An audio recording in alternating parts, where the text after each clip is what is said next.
సమస్తాన్ని కోల్పోయి బూడిదలో కూర్చొని కురుపులతో ఆ కురుపులని చిల్ల పెంకులతో గూక్కుంటున్నప్పుడు ఆ వ్యక్తి దగ్గరికి భార్య వచ్చి అంటా ఉంటుంది, ఇంకెందుకు నీ బ్రతుకు చచ్చిపో అని అంటా ఉంటుంది.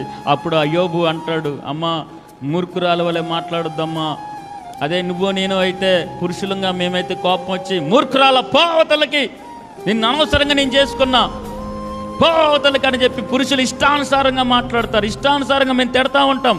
కానీ యోబు మాలాగా తప్పు చేయలా.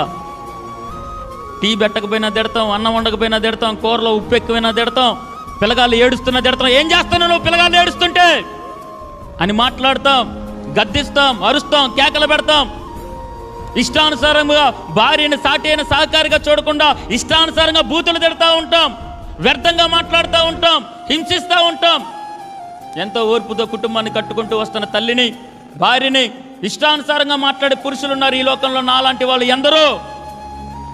కానీ యోబు మాత్రం నాలాంటోడు కాదు. ఎలాంటి వాడు అనంటే నోటి మాటతో కూడా పాపము చేయలేదు యోబు. స్తోత్రం కలుగునుగాక. హల్లెలూయా. నోటి మాటలో పాపము లేదు కాబట్టి రెండింతల ఆశీర్వాదాన్ని పొందుకున్నాడు.